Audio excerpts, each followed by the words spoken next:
আসসালামু আলাইকুম এভরিওয়ান। আপনাদের মাঝে নিয়ে আসলাম শীতের আরেকটা পিঠা। এটা আমাদের এখানে কীভাবে বানানো হয় তাই আপনাদের সামনে শেয়ার করতেছি। এটা হচ্ছে মরিচের পিঠা। এই পিঠা বানানোর জন্য যে এখানে চালের গুঁড়া, মাসকলাইয়ের ডাল, পেঁয়াজ, রসুন বাটা, জিরা বাটা, আর এখানে মরিচের গুঁড়া আমরা ব্যবহার করব না। এখানে শুধুমাত্র দেওয়া হয়েছে কাঁচামরিচ ভালো করে ছেঁচে তারপর দেওয়া হয়েছে। আর সব ধরনের মশলা মানে মাংসের যত মশলা লাগে সব ধরনের মশলা একসাথে বেটে তারপর দেওয়া হয়েছে।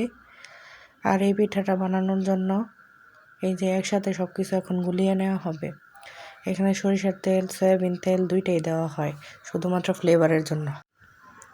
এখন এখানে আস্তে আস্তে কুসুম গরম পানি দিয়ে তারপর এটা গোলানো হচ্ছে। আর এই চালের গুঁড়াটা কিন্তু ভেজানো চালের গুঁড়া, যেটা একটু কিছুক্ষণ ভেজে নেওয়া হয়েছে, তাতে করে পিঠাটা খুব নরম তুলতুলে হয়। আর এই পিঠাটা বানানোর জন্য এই যে এরকম একটা মোটামুটি শক্তই একটা ডো তৈরি করা হয়। বেশি নরম করলে পিঠাটা ভিতরে একদম বেশি নরম হইতে চায় না। এখন এই পিঠা বানানোর জন্য এখানে যে লোহার বড় একটা কড়াই, তার উপরে কিছু কলার পাতা দিয়ে তারপর পিঠাটা ভালো করে বিছিয়ে দেওয়া হবে। বিছিয়ে দেওয়া হয়ে গেলে তারপর উপরে আবার কলার পাতা দিয়ে এটাকে ঢেকে দেওয়া হবে। আর পিঠার উপরে যাতে একদম স্মুথ হয় তার জন্য এই যে কিছু সরিষার তেল দিয়ে এটা আবার ভালো করে একদম পলিশ করে দেওয়া হইতেছে, যাতে পিঠাটা উপরে একদম স্মুথ থাকে। আর এই যে পিঠাটা এখানে ঢাকা হয়ে গিয়েছে কলার পাতা দিয়ে, আমি একটু ভিতরে চেপে দিলাম।